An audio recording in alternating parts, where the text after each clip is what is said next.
Monsieur Nicolas Roche, auditionné en commission de défense ce 25 mars 2026 sur le contrôle de l'information. Je ne sais même pas si j'ai le droit de le dire de cette manière quand on entend la manipulation de l'information. Et qu'ayant déjà eu des contenus supprimés alors que je ne faisais que donner mon avis contradictoire et mettre en lumière des incohérences dans un même discours. Les mots censure et liberté d'expression n'ont pas l'air de faire partie de son vocabulaire. Vous êtes la liberté d'expression. Profitez-en dans l'espace commentaire. Merci. Pour l'année 2026, dans la mise en œuvre de la stratégie nationale de lutte contre les manipulations de l'information telle qu'on l'a imaginée, j'estime que les moyens qui nous ont été alloués en 2025 et en 2026 nous permettent d'être efficaces, opérationnels, concrets et offensifs. Ce qui est l'essentiel dans la protection de notre débat numérique. Et la question qui nous est posée est plus une question de RH, pour être très honnête, qu'une question de hors T2, pour être en technique budgétaire. Mais les moyens supplémentaires ont été agréés, consacrés, votés et arbitrés par le Premier ministre. Ce qui, je pense, est un témoignage à la fois de la confiance que vous avez témoigné. Je vous en remercie, et je vous remercie vraiment de vos propos pour les collègues de Viginum, mais aussi du gouvernement qui a une conscience aiguë, et le président de la République avec le gouvernement, bien sûr, de la priorité qui doit s'accorder à l'ensemble des questions de défense et de sécurité nationale, et notamment de la lutte contre la manipulation de l'information. Deuxième élément, d'abord, on a un sujet de mise en œuvre du DSA. Ce sujet de mise en œuvre du DSA, vous avez effectivement rappelé le combat que porte le président de la République auprès de la Commission européenne pour que ça soit plus rapide, plus offensif, plus efficace, plus massif dans la mise en œuvre. Et c'est quelque chose qu'on va continuer à pousser. Et je constate que ça commence à porter ses fruits dans les procédures qui ont été engagées, qui ont été, vous l'avez dit, et le président de la République l'a dit, un peu trop lentes et un peu trop timorées à notre goût. Mais il y a là beaucoup de progrès à faire. La deuxième chose, et vous y avez fait allusion, qui est de nature différente, c'est que quand vous posez les termes de l'équation sous la forme d'un rapport de force, ce rapport de force-là, en termes d'obligations, notamment sur les points que vous avez mentionnés de transparence algorithmique, de vérification et de garantie, y compris par des audits algorithmiques rendus possibles, de la non-manipulation des algorithmes, des obligations de retrait de contenu manifestement illégales, d'obligations de retrait de comptes inauthentiques ou d'éléments qui violent les conditions générales d'utilisation. On n'est pas au bout de ce qu'on doit faire. Pour vous prendre cet exemple-là, il nous arrive de faire des signalements de comptes inauthentiques aux plateformes parce que ces infrastructures numériques inauthentiques sont en violation des conditions générales d'utilisation. Aujourd'hui, les plateformes gèrent ces signalements et ces informations de nature volontaire. C'est leur décision que de les laisser prospérer ou de les retirer. Ce que nous constatons, c'est que les plateformes sont pour le coup assez peu proactives et qu'ensuite elles ont une capacité d'action qui est modérée en fonction de leur ligne générale. Et donc nous avons besoin de renforcer potentiellement le droit et en tout cas l'exécution de ces obligations de l'article 35 du DSA. Ça, c'est pas un sujet dans 3 ans, c'est un sujet de 2026. Et pour le faire, c'est une manœuvre européenne. On sera évidemment beaucoup plus efficace en européen avec nos partenaires européens, et il y a beaucoup de travaux qui sont faits avec les autres pays membres de l'Union européenne, puisque c'est une menace qui nous touche tous. L'exemple que je n'ai pas mentionné, mais que nous avons tous en tête chaque jour, c'est l'exemple roumain. Évidemment. Et donc, il y a beaucoup d'actions à entreprendre au niveau national et au niveau européen. Au niveau national, c'est l'exécution de la stratégie qu'on s'est donnée à nous-mêmes. Et je ne vais pas revenir sur l'ensemble, mais il y a des éléments de nature opérationnelle, de nature technique, de nature des moyens des services de l'État. Il y a un certain nombre d'éléments de nature juridique. Il y a des modifications du droit qui seront nécessaires. J'en ai mentionné quelques-unes sur l'article L97 ou sur le L163-2. Il y a potentiellement d'autres articles de loi sur lesquels nous réfléchissons, qui pourraient faire l'objet d'initiatives législatives sur lesquelles nous sommes susceptibles de revenir vers vous. Et puis il y a une manœuvre européenne. Et c'est les deux qu'il faut qu'on fasse en même temps en 2026. 2026 pour avoir la garantie maximale à la fin de l'année, disons fin 2026, début 2027, qu'on aura le dispositif de protection du cycle électoral de 2027 le plus robuste possible. Est-ce qu'on sera au bout de tout ce qu'on doit faire fin 26, 27? Évidemment non. Évidemment que nous aurons des travaux, notamment pour la manœuvre européenne, dans la durée, qui vont s'étaler sur plusieurs années. Mais en tout cas, nous avons, nous, du côté de l'État, un sentiment d'urgence. Il y a beaucoup de choses que nous pouvons faire à titre national dans l'exécution de cette stratégie, et je peux prendre cet engagement devant vous, c'est que nous allons battre le fer à un rythme élevé dans le courant de l'année 2026 sur tout ce qui est de notre responsabilité à titre national, et que de la même façon, et le président de la République porte ce combat au niveau européen, vous le savez, nous allons continuer à être un moteur de l'action européenne pour dynamiser non seulement l'exécution du DSA, mais son interprétation la plus offensive possible. Merci. La parole est à Catherine Hervieux pour le groupe écologiste et social. Non, il faut que je prenne celui-là. Monsieur le Président, Monsieur le Secrétaire général, chers collègues, nous saluons la stratégie nationale de lutte contre les manipulations de l'information, cohérente avec une approche de sécurité globale. Cependant, plusieurs points appellent des clarifications et des renforcements. Sur la régulation des plateformes, le rôle de l'ARCOM mérite d'être renforcé vers une approche proactive, par exemple, pour détecter les comportements inauthentiques de manière automatisée, massifier les signalements et protéger plus rapidement les victimes. L'idée d'encoder le droit électoral dans les algorithmes est intéressante mais imprécise. La France doit clarifier sa doctrine et utiliser pleinement les marges offertes par le droit européen pour protéger l'intégrité démocratique. Il y a aussi un angle mort majeur, l'absence de remise en cause du modèle économique dominant des plateformes. Le capitalisme de surveillance fondé sur la publicité et la captation de l'attention constitue un moteur structurel des manipulations de l'information. Sans alternative publique forte, notre capacité d'action restera limitée. Et en ce sens, nous plaidons pour une véritable politique d'infrastructure numérique publique, neutralité du réseaux sociaux décentralisés, audit public des algorithmes et modèle de rémunération qui valorise les créateurs plutôt que l'exploitation des données. La relation aussi avec la société civile doit évoluer, car encore trop descendante. Nous appelons à un partenariat plus protecteur et plus ouvert, incluant le soutien aux communautés OSINT, aux lanceurs d'alerte bien identifiés et aux hackers éthiques. Et enfin, la montée en compétences est essentielle par la formation au sein de l'ensemble des services publics et à tous les échelons, aussi des entreprises, mais elles sont saisies, on le sait, des collectivités locales pour garantir une régulation réellement souveraine. Du coup, comment comptez-vous transformer structurellement notre écosystème? J'ai bien conscience que c'est un peu vaste comme question, mais il faut qu'on avance. Et puis aussi, je vous remercie et vous remercie aussi pour avoir déjà pris en compte certaines de nos remarques pour cette stratégie nationale. Merci, Monsieur le Secrétaire général. Merci beaucoup. Merci, Madame la députée. Je ne sais pas très bien comment répondre en fait à ce qui est plutôt une affirmation qu'une question et qu'une pétition de principe.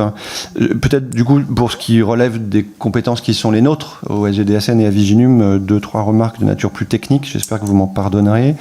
Sur l'ARCOM, vous avez entièrement raison, c'est un acteur essentiel avec lequel nous avons des collaborations extrêmement étroites, permanentes. D'ailleurs, l'ARCOM vient de publier hier même, je crois, ou ce matin, un rapport extrêmement intéressant et fouillé et très très très convergent. Et c'est pas un hasard avec notre stratégie de lutte contre les manipulations de l'information. Évidemment, nous avons besoin d'un régulateur national, y compris dans la mise en œuvre du DSA, puisque comme vous le savez, il a des compétences particulières à cet égard, actif, offensif.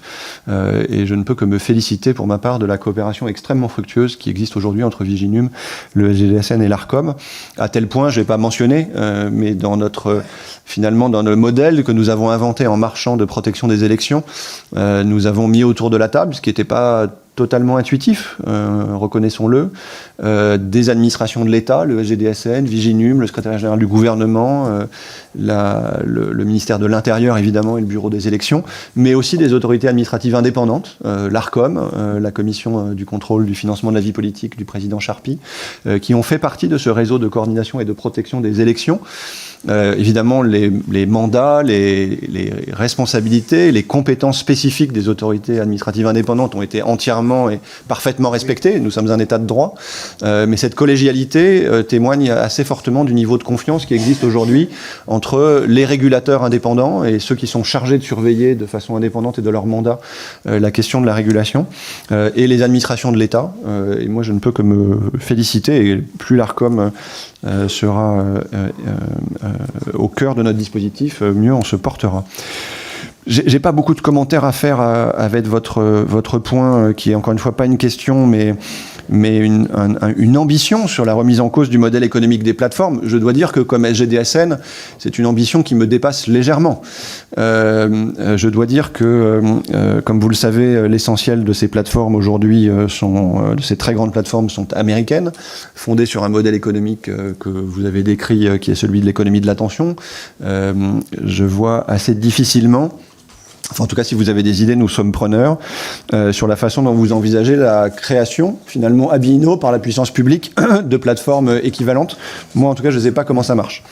Le troisième point, et je ne sais pas si le mot angle mort, vous l'avez utilisé à ce propos, je ne suis pas sûr, mais en tout cas, pour clarifier, j'insiste, je réinsiste et réinsiste encore, nous n'avons pas choisi de faire du premier pilier de la stratégie nationale de lutte contre les manipulations de l'information la résilience, l'inclusion de la société civile, la diffusion large de cette responsabilité collective que nous avons de lutter contre les manipulations de l'information par hasard. Et c'est un service de l'État régalien, le SGDSN, Viginum, qui dit, dans une méthode qu'aucun service régalien de l'État n'a employé ever, c'est-à-dire de consultations extrêmement larges avec toute la société civile, tous les experts, nos concitoyens, dans une consultation en ligne par make.org, qui va devoir être convaincu du fait qu'on doit embarquer la société civile avec nous.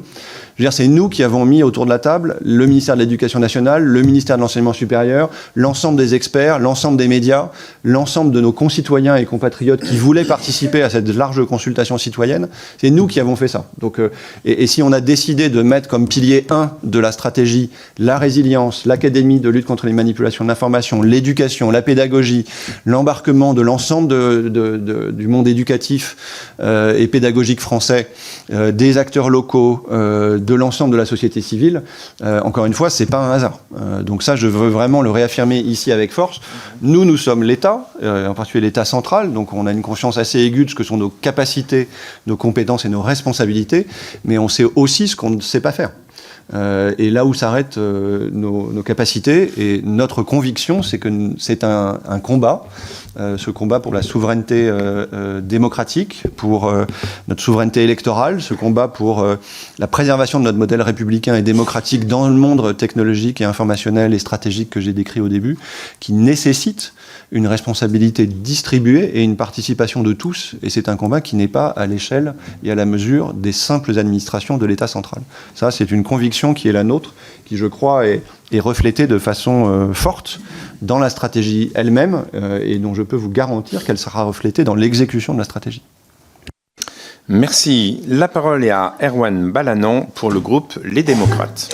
Merci, Monsieur le Président, Monsieur le Secrétaire Général, mes chers collègues. Je vous remercie de m'accueillir dans votre commission. Avec la manipulation croissante de l'information, la prolifération des phénomènes de désinformation et la précarisation du secteur des médias et de la presse, notre modèle informationnel est affaibli. Et avec lui, c'est notre modèle démocratique et même civilisationnel tout entier qui risque de vaciller. Pour ces raisons, je suis convaincu que notre modèle informationnel et culturel ne peut plus être considéré comme un gentil soft power. Il doit devenir une pierre angulaire de la défense de notre démocratie, un instrument de coercition face aux ingérences étrangères pour préserver les valeurs portées par la France.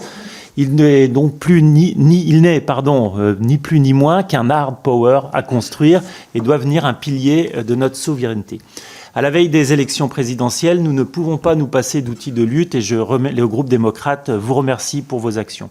Vos conclusions vont dans le sens des états généraux de l'information, en rappelant que la régulation des plateformes et la protection d'un espace informationnel fiable, accessible et sécurisé sont des composantes nécessaires pour préserver notre souveraineté nationale.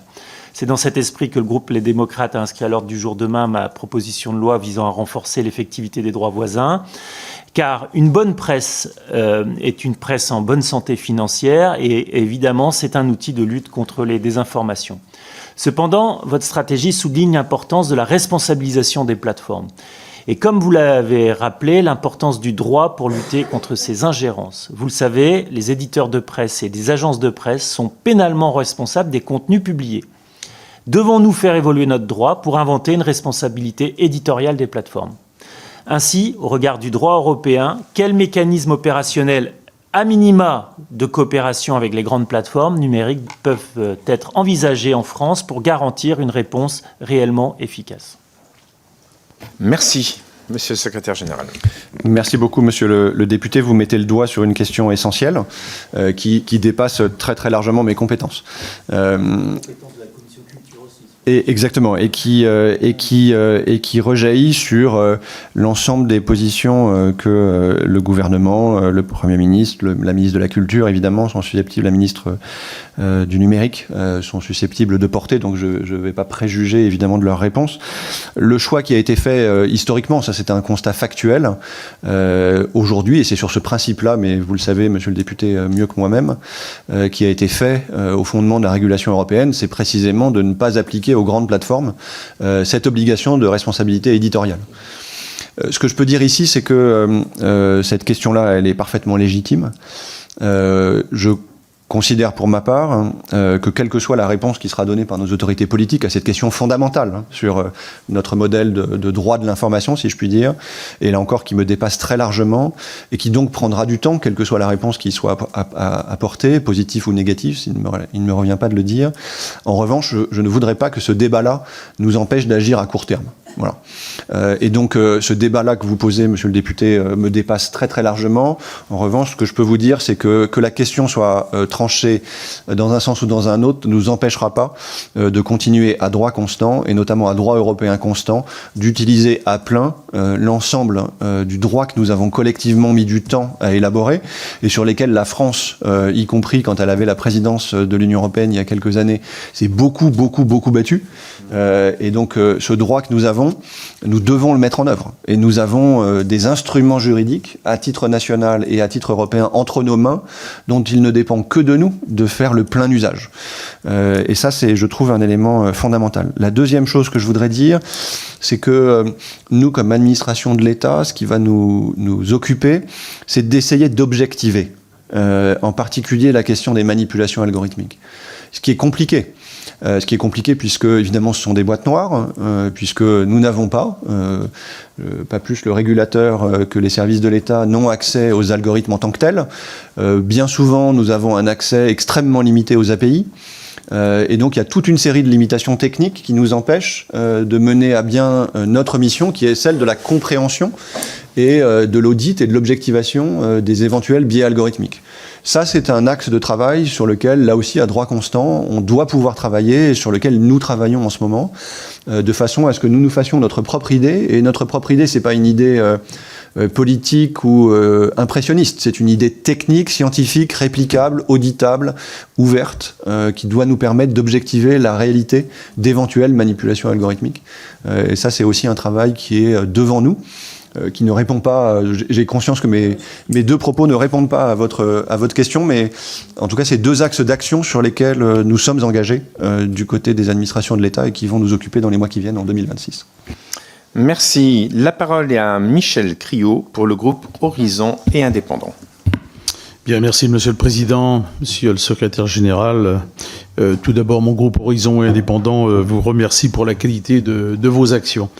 Dans un contexte de multiplication des opérations d'ingérence numérique étrangère, et afin de lutter contre ces manipulations de l'information, la France a fait le choix de se doter d'une stratégie nationale structurée autour de 4 piliers. Tout d'abord, renforcer la résilience de la nation, réguler les plateformes en ligne et services de l'intelligence artificielle générative. Aussi, consolider ses capacités opérationnelles de lutte contre les ingérences numériques étrangères et puis collaborer avec ses alliés européens et internationaux. Je souhaiterais revenir sur ce deuxième pilier et le recours croissant à l'intelligence artificielle dans le cadre d'opérations d'ingérence. En effet, un rapport d'information de mes collègues Anna David et puis Laetitia Saint-Paul, paru fin 2025, alerte sur l'éruption de l'intelligence artificielle dans les ingérences étrangères. La France serait l'une des cibles privilégiées de tentatives d'ingérence étrangère assistées par l'IA. Cette menace se matérialise aujourd'hui par des opérations d'influence numérique, de manipulation de l'information et plus généralement par des stratégies de déstabilisation globale. Tout d'abord, alerter la confiance dans les institutions, fragmenter aussi l'opinion publique et puis influencer les processus électoraux. On en a suffisamment parlé. Dans ce contexte, comment appréhendez-vous concrètement le rôle de l'IA dans la lutte contre les manipulations de l'information afin de protéger le débat public et défendre un espace informationnel fondé sur la liberté d'expression et la pluralité des opinions? Et aussi, j'ai une question sur la mise en œuvre, mais ça a déjà été dit, de DSA. Merci. Je vous en prie.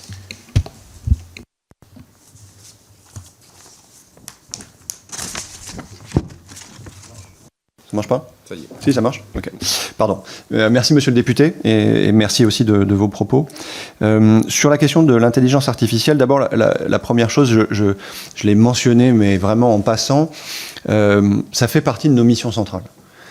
Cette question de l'évaluation de l'impact de l'intelligence artificielle sur toute une série de sujets de sécurité nationale.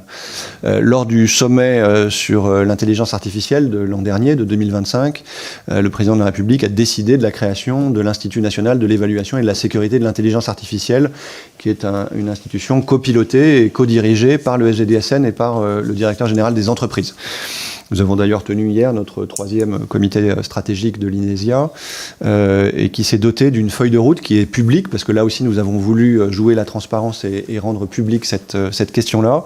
Et donc vous avez, y compris sur le site du SGDSN, la feuille de route spécifique du travail d'évaluation de l'INESIA, et en particulier sur ce qui nous concerne nous, que sont les grandes question d'impact sur la sécurité nationale. Quand nous disons impact sur la sécurité nationale, on parle essentiellement d'impact sur la question de la prolifération NRBC, sur la question de la menace cyber et sur la question des manipulations de l'information et des ingérences numériques étrangères.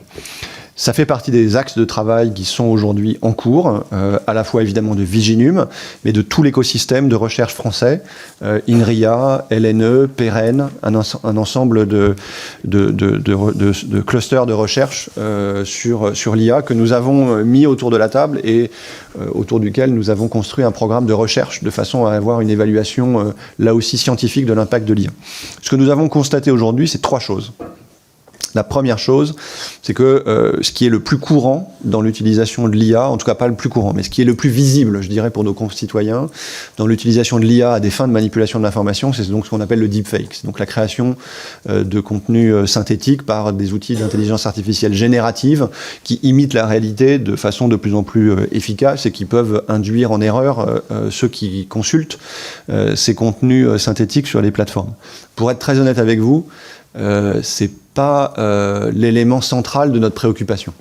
D'abord parce que finalement on arrive à construire des outils de détection qui nous permettent de qualifier les contenus synthétiques. Ensuite on a un sujet qui est à la confluence entre la technologie et le droit, qui est celui de ce qu'on appelle la labellisation des contenus synthétiques, c'est-à-dire que quand un contenu synthétique apparaît sur une plateforme, au lieu d'avoir des instruments de détection qui permettent de le détecter, mais du coup en retard et de façon différée, ça serait beaucoup mieux que ça soit labellisé, qu'il y ait un petit élément qui indique à celui qui le consulte que c'est bien un contenu synthétique.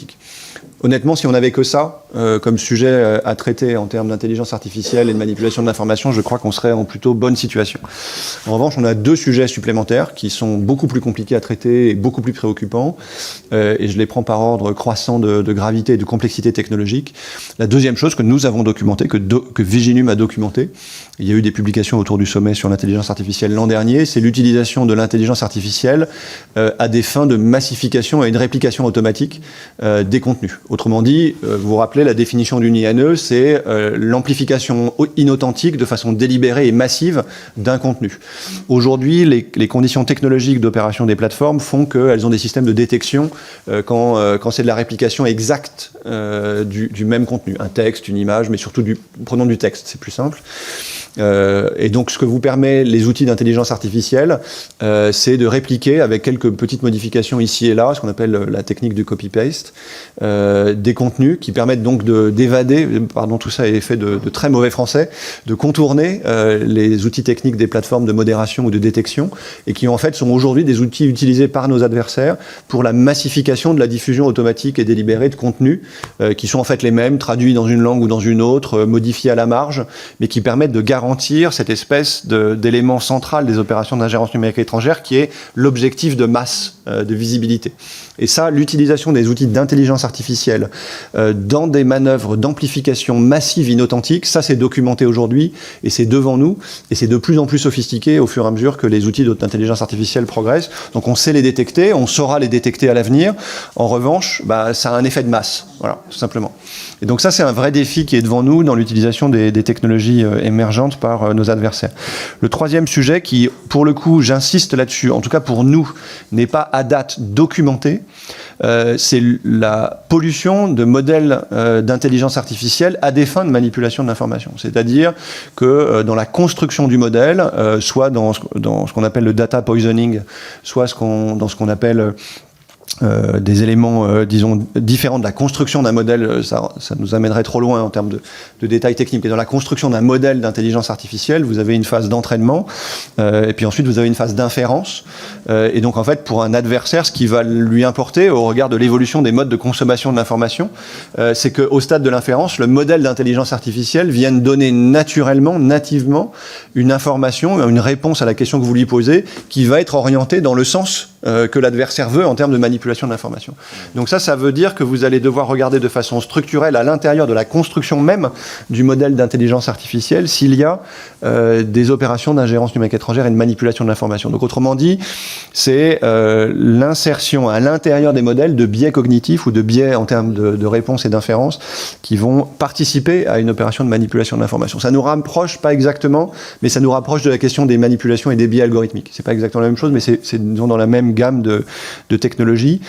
Aujourd'hui, parce qu'il y a eu beaucoup de rapports publics récents sur des choses documentées, sur les algorithmes de X. En tout cas, nous, à ce stade, en termes de modification de l'intérieur, notamment par le data poisoning, de modèles d'intelligence artificielle utilisés à des fins d'INE, ça, on ne l'a pas documenté. En revanche, ça fait partie de nos sujets de recherche, parce que, pour une raison très simple, si nous, du côté défensif, on se dit que c'est possible, il y a toutes les chances que nos adversaires se disent que c'est aussi possible. Et donc c'est pas un sport de masse non plus, mais c'est un sujet de recherche en tout cas qui aujourd'hui est au cœur de nos travaux.